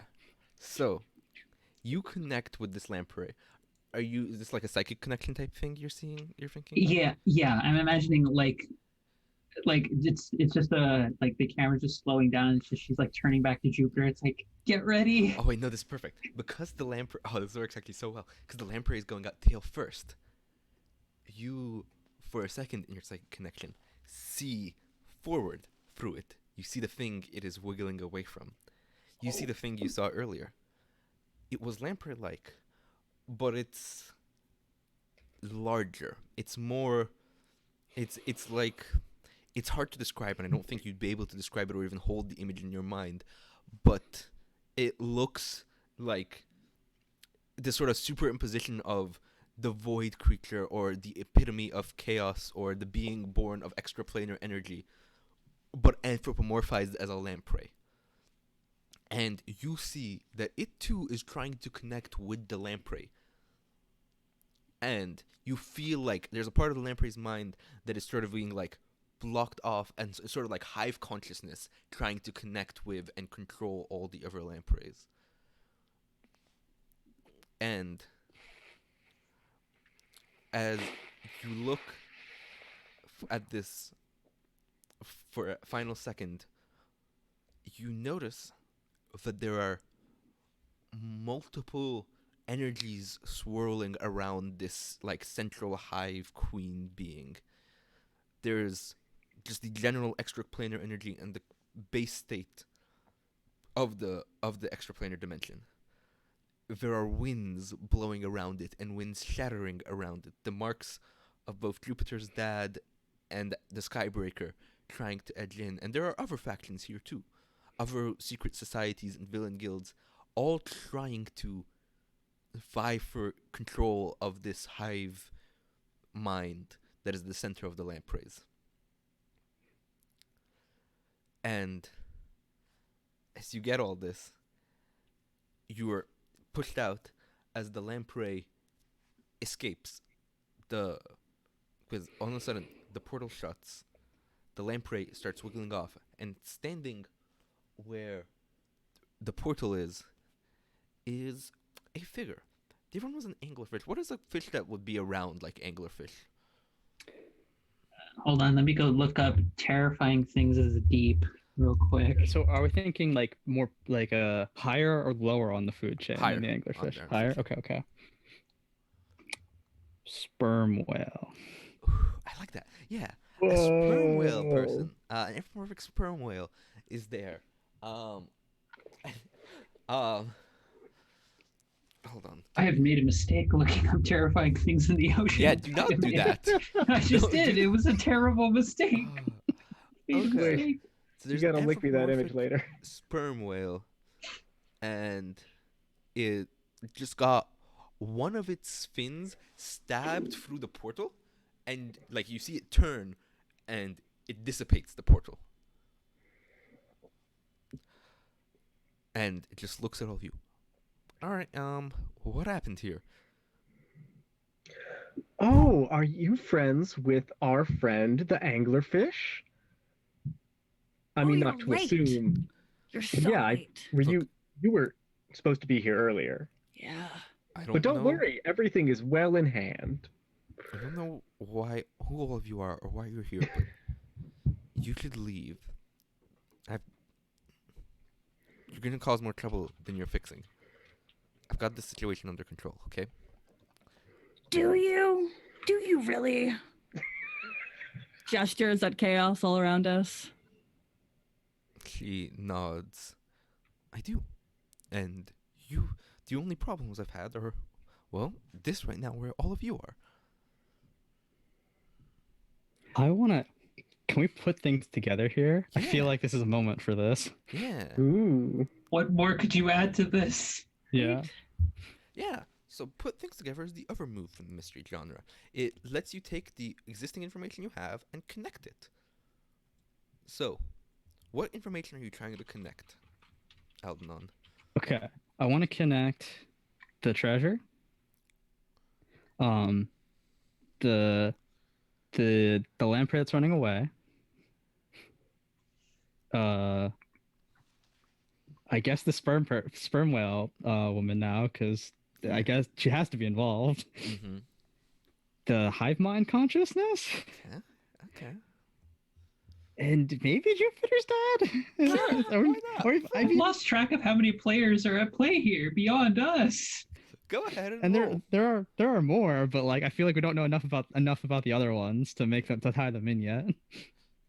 That was 5? Yes. Wow. All right. How do you think you're making this connection?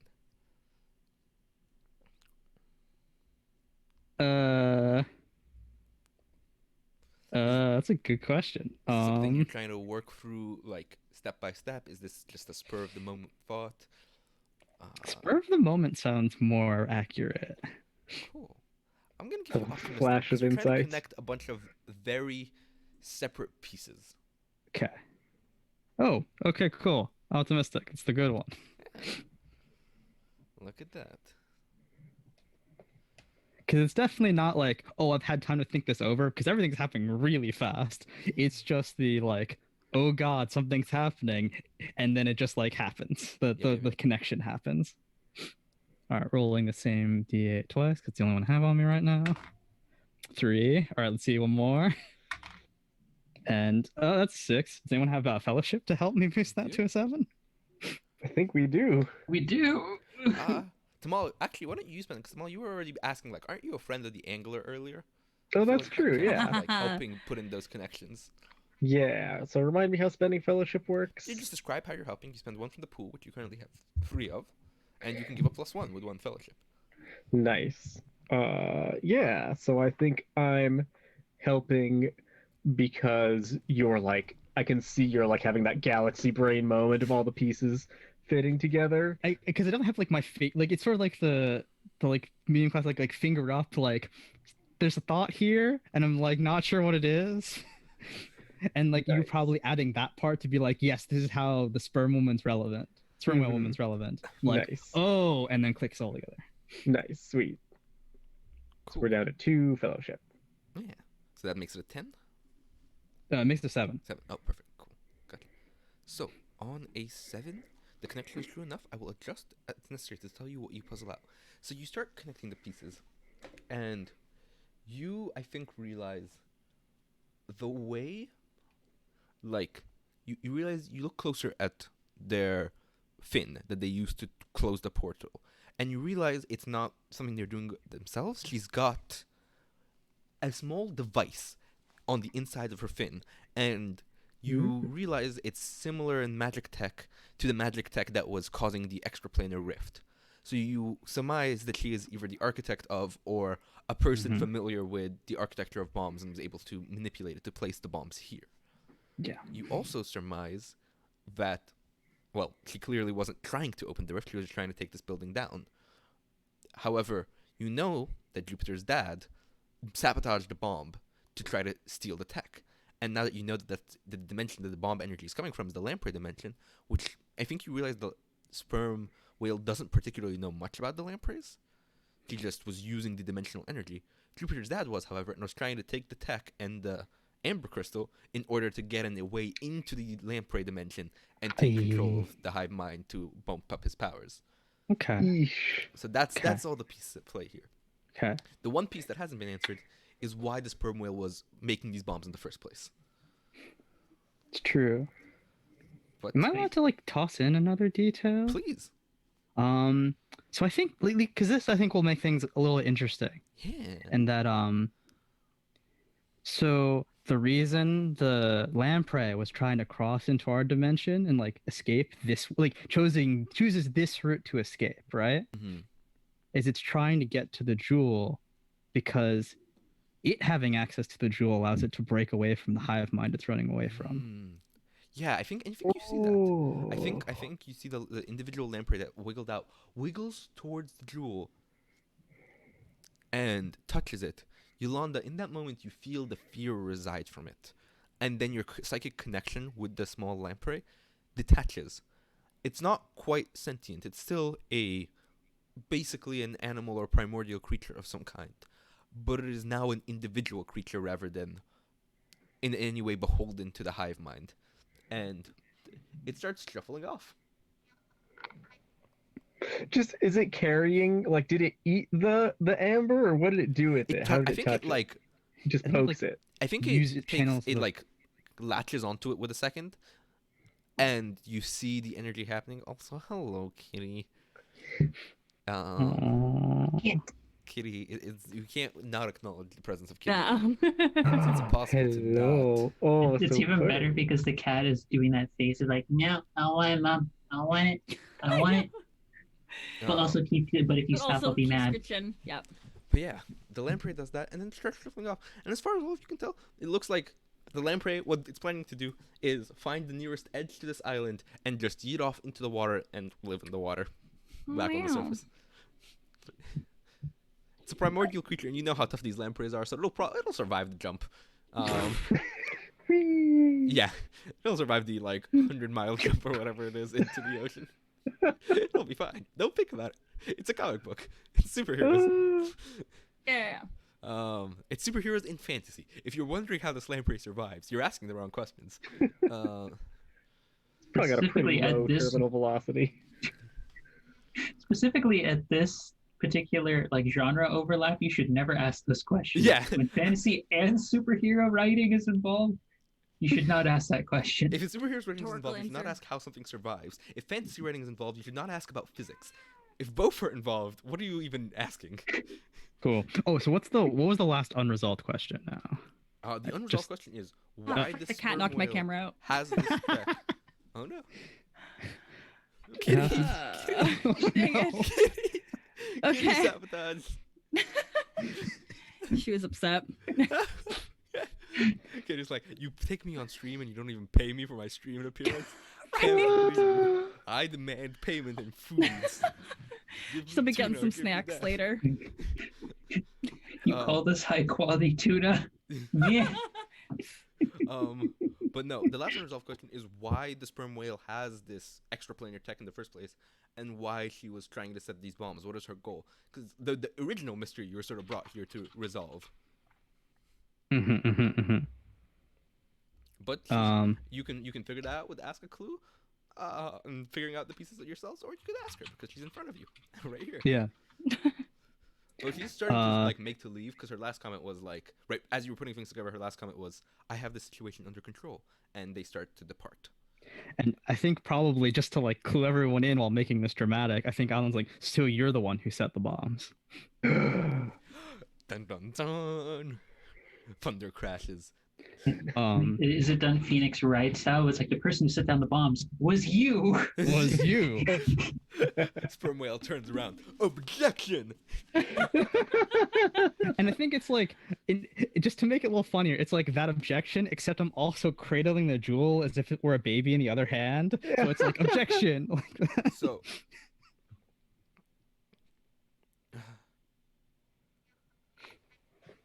So I think she goes. Maybe I did. What business of it is yours, anyways? We're heroes who are trying to stop nefarious deeds like blowing up government buildings for nefarious purposes. Did you figure out what the purposes were? Destroy this thing. Nope, you don't actually know the purposes. Oh. But you can guess. Yeah. Oh, because I thought like at least the delayed explosion. Jupiter's Yeah. dad wanted to either destroy or interact with that crystal in some way. yes, you're right. You're right. Mhm. But Her reason for I think destroying the punctuated, building. She looks at you and goes, "Where did you get that? Was that under the building?" Yes, and I'm like just like turning. And you could have blown up such a beautiful and priceless artifact. What do you have to say for yourself, Missy? She looks between 1, 2, 3, 4 of you. She goes, "Do you all realize what you're holding?" And I think when she's saying that, she's first looking at Jupiter, then realizes she's looking at Jupiter and looks at the other three instead.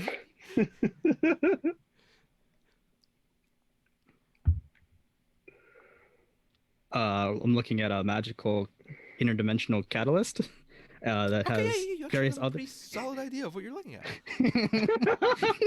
I just thought it was a leaf, like a nice leaf. Eight. Very pretty. Wait, Yeah, was that great. was that under? That was under. Oh gosh, Yeah, just look it up. did you all stop the second explosion? We have stopped so many explosions today that honestly I am losing count. So there are two bombs. I don't know which one's the second one. Yeah, I'm trying to just make sure I'm keeping track of which explosion was for which. I was going to actually ask for just quick clarification on how many parties did we know are involved, so I got that part down, and then Yeah, ask about so the to bombs, clarify, because you know. we have like 3 All- bombs that have happened, a Yeah, jewel there that's were 3 valuable, bombs. and 5 players. There were 3 bombs, all set by her. Jupiter's dad delayed the second bomb and sabotaged the 3rd bomb. Okay. And she goes, with the uncovering effort, that second explosion, the extra-dimensional energy with the chaos. Oh gosh. Well, I guess I. She pauses. I guess I should thank you for stopping it. But we shouldn't talk here. We need to go before someone sees me. If you come, we can chat somewhere quieter. Well, you're welcome. And also, you might want to contact your friend who has been looking for you with the little... Well, I think this needs to be a different spot. This is. Oh, right. Okay. Yep. Okay. We're going. We're moving. We're walking and talking. So I think she leads you. She pulls out like there's a bush, and she just dramatically sweeps it aside, and there is essentially a sewer grate entrance, and she just dives in. Amazing. Did we just become the Teenage Mutant Ninja Turtles or something? Okay, I'll follow. Yeah, we'll cover it. Just drop down. Yeah. The Follow- Can deep I- underwater. Can I fit in this? Is it like Oh, no. big I mean, enough? she's a sperm whale, so I would So assume. Oh, yeah. it's a big one. Yeah. Okay. Sweet. Just checking. I assume y'all are roughly similar dimension-wise. Mm-hmm. Jumping in, floop. And so they lead you in, and you see like as y'all enter down, the angler person is standing near the entrance and like covers it up and hides it again. Okay. So I guess I can give you some explanations for what happened up there. Y'all have to promise not to just try to fight me or take me in. Just hear me out, okay? All right. That seems fine to me.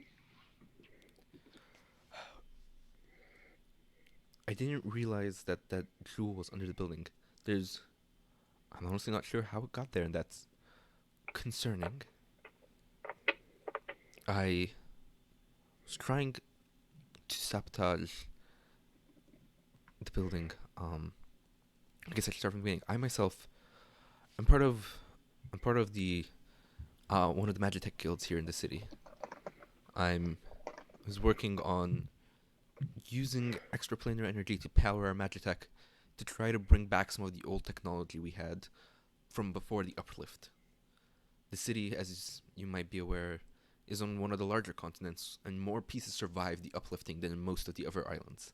So we have a lot of old tech that we don't know how to power as much anymore without access to the old circumstances we had on the surface. We've been looking at extraplanar magic, and that's where all my knowledge and research came in. However, there have been rumors going on, and more it's become obvious that not all the information is being used the way they told us it was going to be used. They've been taking our research and warping it, using it to further cement Al-Waqid's position, using it to further cement their own political positions, touting our accomplishments for their political campaigns, and then turning around and selling them off to a lot of the villain guilds and secret societies. When I found out, I started sabotaging. I broke into one of the warehouses where I found out they were siphoning off the goods and found the result of one of their trades. So broke in, I stole what was there, and I handed it out back to people who needed it in the city. When I found out that and realized what was going on, I began to sabotage their buildings, try to interfere with their operations. Made sure to choose a time when no one was in the building to set off the bomb. Did it in the middle of the night once everyone had gone home. All three were supposed to go off then, but apparently something interfered. So yeah, I guess I am the person you're technically here for, but the reason I'm doing it is right. If you're heroes, I'm confused. we can't. If you're heroes, you have to understand we can't support people who are using this tech that's for everyone, selling them off to villain guilds. It's not right. So you're saying when I threw that cauldron and it knocked over that man's paper stack, I was basically doing the same thing that you were doing, but just on a smaller scale. Well, no, I mean, a So secretary is a person I'm a who's probably hero. as exploited by them as anyone else is, so you're actually probably inconveniencing a fellow rather than the people in power, but... Dang. All right, I'm just gonna pretend I did a good thing. Just because they're working with, unbeknownst the government, same as I was, doesn't mean they're necessarily at fault. I guess I have a hard time with that.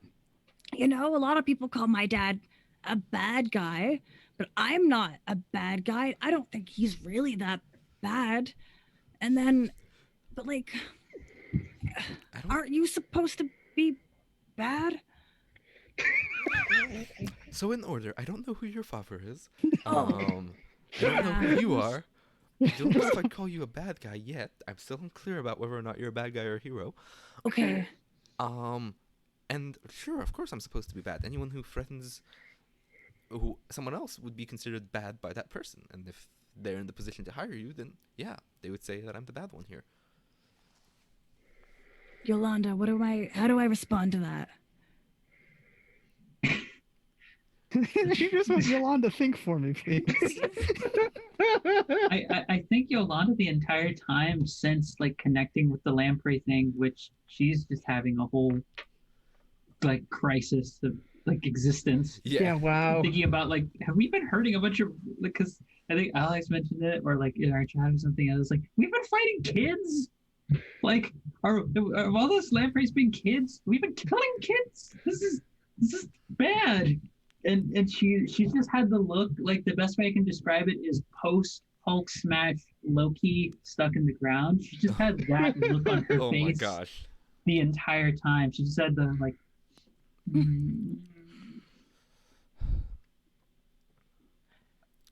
So yeah, I don't want to have to fight all of you. You seem like decent folks, but if you get in my way, I can't stop doing what I'm doing. So if you want to stay around, you better help me, or you get out of my city. Well, what are you going to do now that you've set off all your bombs? More bombs? What else is there to blow up? Well, now that they're in a more exposed location, I think my plan is hopefully I should be able to access some of it. It'll be a lot harder for them to get away with a deal. I'm hoping to expose them the next time they try something. Now that they're on the run and desperate. I think they're going to try reaching out to one of their contacts to try to deal with me. And I'm hoping that'll be the chance to reveal to everyone of the city what's going on.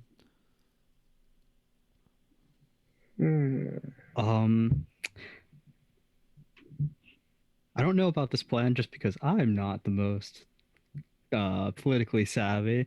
I do know that we also need your help for something. Separately. Oh? What do you need my help for? So I like showed this catalyst thing, and I'm like, so has this just been sitting here in that building for this whole time? Like, what was it for? She looks. I honestly don't know. It looks like a lot of the trees here interact with extraplanar energy in an interesting way. It's why the guild headquarters for studying that is centered in Al-Wahid. But I didn't expect such a single coalescence of its sap to be under the building. It must have been really old, must have got buried there before the uplifting, or maybe even before any beings were settling in here. It could predate life. I'd have to study it more, but... Because... So we've been dealing with which you may or may not have heard of, but the lamprey problem that's been plaguing the archipelago. And this thing just... So a lot of things just kind of got revealed all at once and still kind of processing it. But so that the lampreys are getting are attached to a hive mind, or were, and then this thing freed a lamprey from being controlled by a bigger lamprey. Okay, I'm gonna put a pause there. It seems that the dimension we've been studying for our energy usage might be the one where these lampreys are from. Yes, that's what we saw crawling out of that. And That's it would what it make looks sense like. that it would interact with the focus. I'd be happy to help you. How about this? If you want my expertise on the extraplanar energy and the science of it, and I can answer some questions on the lampreys for you. Yes? In Yes. exchange, I just ask that you all help me with my situation. Okay. I like Does turns it involve hitting anybody? It might. Deal.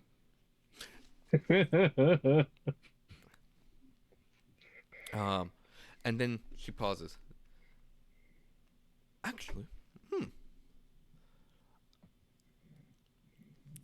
I know a simple way we can deal with this. And she pulls out an image, or like a sketch of one of the council. This one right here. He's the head of the council. He's the one who I'm certain is behind these deals. I don't. The rest are probably involved. I don't know, but he's the one who would know everything. If you want to pressure someone into spilling and confessing, he'd be the one.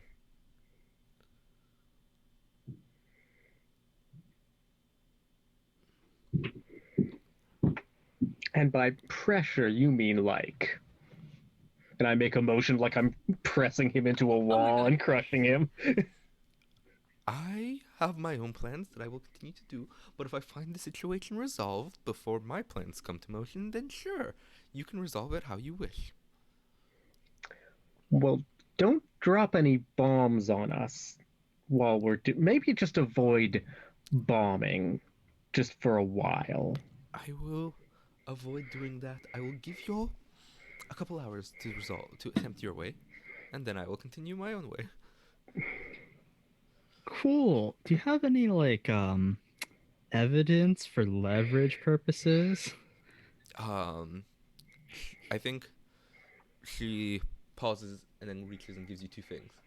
Okay, here is the receipts I found in the storehouse when I raided it. It's got his signature on the bottom. At the very least, it's evidence that he was smuggling goods that shouldn't have been there. He bought them with resources that he should not have had access to. And this right here is one of my scales. It can be proof that you've dealt with me for them, so you can go in and claim your reward.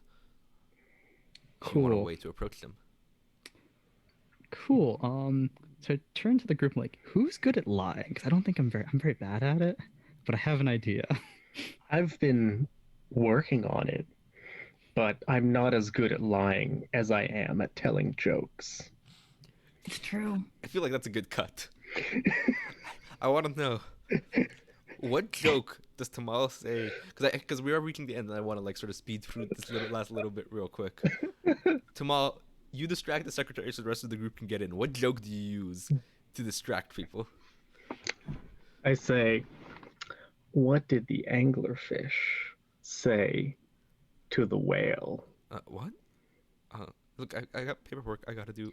They said, we need to overthrow the corrupt government using interdimensional bombs. I'm sorry. What? Get it? There's a look of confusion on the secretary's face, and we cut right there. Can you repeat that one again? So, I've been trying to process my own confusion and overwhelmed state for about the past 15 minutes right now. And that was the cherry on top of all of that. We just went through the list of cosmic horror, like plot twist, other party, plot twist, corruptions. I've had these conversations in real life. Cosmic horror, plot twist. So, in the interest of ending this, yes. I did actually have a plan. Oh, okay. And that would be so we go in pretending to be like, oh, we took out what is the sperm whale lady's name? I forgot her name. And in the interest of time, we will get her name later. Yeah, later. Anyway, so I think the presentation to like, oh, the detectives like giving the evidence about what happened, except we don't actually give a true story. We just say that the government agents or the government officials were using the bombs to blow up their evidence of their own misdoings and corruption to get them pinned for exploding their own place and trying to obfuscate their own misdeeds. Amazing. Nice. That's a really good lie, actually. Yeah. Perfect. And so what's your goal here? Is your goal to like get them to trip up and say no, we didn't do it, or what? Well, it's basically so like it turns into a scene of like the end like of a mystery story reveal where it's like, oh, we're just here to lay out all the evidence. Yeah. And it feels like the build up is, oh, we're going to expose like her Yeah. and all of that, except no, we actually just change the details of the Yeah. story, use the Perfect. receipts as the evidence for the government officials actually planting the bombs, Perfect. and try to convince everybody else, like all the other people that aren't like those like Yeah. council people, that the council is the actual one responsible for all this destruction. Perfect. As you at one point, Jupiter, one of them tries to make a getaway. My Yes. sword. Yeah, your answer. My sword. That explains enough. Yeah, Yolanda doesn't even wait to like for you to ask her anything. I She's feel like just it's very Looney Tunes, where just Jupiter very casually holds out the flat end of the sword, and they just run into it. I was They were Oh. worried looking behind them. When you said Looney Tunes, I thought it was just one of those like Jupiter just picks up the person and they're running in place I trying to feel get like that's out. both what happens. So Jupiter, like the first one runs and like a flat end of the sword. The other one, Jupiter just like, Because I was, when I heard Very Looney here for Tunes, I this. was instead thinking of like Jupiter pulls out sword but flat side, like flicks it, and you hear the flick, and then the vibration transfers into the other person, and then they start vibrating back to the rest of the crowd. All very classic tropes here in Looney Tunes. very very good bits. One or all three of those happens. Who knows? Perfect. Yolanda, how do you all get all this information out to the public? I mean, it's not very hard when you have 30 of us there. When you have 30 of us there? Yeah, one, You know, two, 4 of us, then multiply us by 7, and then add 2 more. They don't have to be real. So I have to ask, this is really important. How many of them aren't Jupiters, for the sake of usefulness? Yeah. There's not that many, but they're much bigger than the rest of the illusion, so it looks like there's more Jupiters than there So actually Jupiter are. doesn't realize, and then make sure that there's enough of the useful ones. Got it. Great. Yep. Oh, beautiful. And with that, you are Here we able go. to disseminate all the energy. Wait, energy information. Oh god, this session was just Looney Tunes and mystery tropes Yeah, we and went anime. straight from like extraplanar horror into Looney Tunes, which is a fun lovely roller coaster shift. we rode. Yeah, that's real good. So Jupiter, no tunes. before I ask all of you for plugs, so we can wrap us up, I think we get 2 parallel scenes. In one scene, there is Jupiter's father, sitting casually on his throne, twirling a lamprey around his finger. In the scene on the other half of the screen, does the Skybreaker have a concrete form, or is it more like an essence or a being that kind of exists? So I definitely haven't seen it. Like I, Aldenon, haven't seen it, but I think there sort of is one. They're not necessarily like, but it's sort of like in the way like Dracula, like in vampires are, where they have a form, but they can also like kind of dissipate into like, like in the Skybreaker's case, like red mist to like float around. But Yeah. like it's definitely like some sort of like invert all the vampire colors and make them white instead. That kind of like Cool. egotistical, like So- noble kind Okay, of this is thing. Perfect. So what the sort of like contrast we see here is, in the left, Jupiter's father, very clearly defined, wearing not much, sort of like your classic like demigod like toga across like half the shoulders, so you can see their rippling muscles, full gold crown, simplistic but a little eccentric, with a half gold face mask that like looks like a lightning strike going across his face. He's also got gold gauntlets, obviously, and then a gold belt with a tornado in it. sitting casually on the throne, legs crossed, and of course he is wearing gold boots. On the other one, so this one's very regal, very defined, very glaring. The other one is more ethereal. It looks like shadows and mist coalesced, but the mist looks like it has a discernible crack through it. Like it's shattered in half somehow, despite it being air.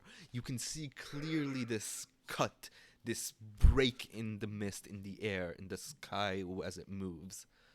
And both of them, independent and yet simultaneously, smile as in the mist a lamprey begins to emerge, and around Jupiter's father, around Jupiter's father's finger, the lamprey twirls, and each of them just absorb the lamprey, and a tiny rift begins to appear, and each of them together say, "We found you," or "I found you," and that's the sting for our finale. With that, let's do plugs, everyone, so we can wrap up and send these lovely people on their way to enjoy their Friday evening. Angela, would you like to go first? Sure. I just went through my laundry list of all the things that I love and hate and terrify me in different genres. So it's great. Hi, I'm Angela, otherwise known as Phoenix 24fm on Twitter, or the Philosophy over on Patreon, where I am a fictional writer and poet. And I currently have 148 pieces that are up for viewing, half of which are open for public viewing. The other half are Patreon locked and exclusive. Hopefully by the end of this evening, I'll have 150 up. So that's a lot of my writing side. I'm also a writer for Art for Ourselves, which is an online QT Pocket media publication, as well as one half of the Queerly Yours relationship podcast, and a GM over at Heroes Without Limits on Mondays for the 2 p.m. EST Plains of Providence campaign. I'm also a musician for hire, and I'm also involved over on All Nerds Here on Sundays, usually 3 p.m. EST, for the Royal Flush of Wildcards Adventure City of Mist campaign. As well as upcoming this week, I'm going to be involved in Fuck Cancer Roll Dice's charity stream, in which me is actually going to be one of my players. I love all of the player character ideas, but we're going to be going through a little combination obstacle course meets Chopped, essentially, kind of setup for a one-shot and in Quest. So I think that is almost everything. Oh yeah, and I'm working on my own game because I have to add more things to my life that I don't realize I am doing until I say it all right now. So that's me. Oh yeah. Awesome. Next up, Morgan. Hello, I'm Morgan. You can find my I'm a game designer. You can find my games at nestedgames.itch.io, or you can follow me on Twitter at magpie_mirror. I'm not in any actual plays or anything at the moment, but if I am, I'll announce it on Twitter. So I guess you can follow me to find out when that happens, or if that happens. When it's inevitable, you hang out around too many of us. I do. It is true. I just didn't want to take it for granted. No, it's gonna happen. And speaking of being taken for granted, Alex, our penultimate player. Alex, yes, perfect. That's good. So I design games at fractaldragon.itch.io. People keep talking the last couple days about With These Phantom Hands, my game about being a ghost who has lost their memory, is trying to figure out who they are.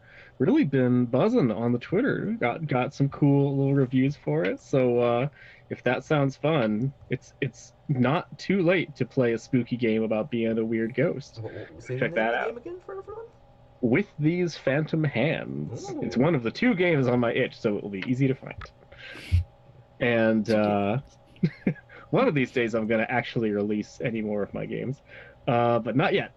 So I am also on Haven of Land Reclaimed on Wednesdays on All Nerds Here, along with Rue in the chat.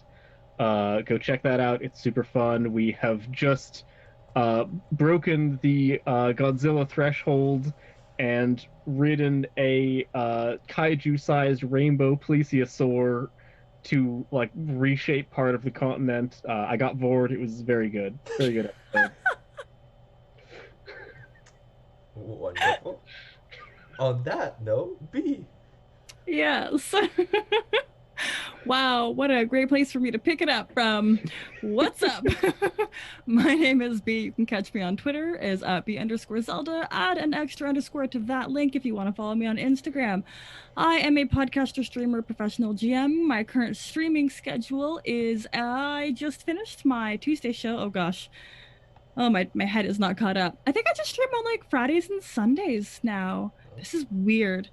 This is really weird. We so need to get you more streams. Yeah. So let me finish this off with, if you know anybody who's streaming and they need a wonderful human who is fantastic at roleplay and has no chill, hit me up.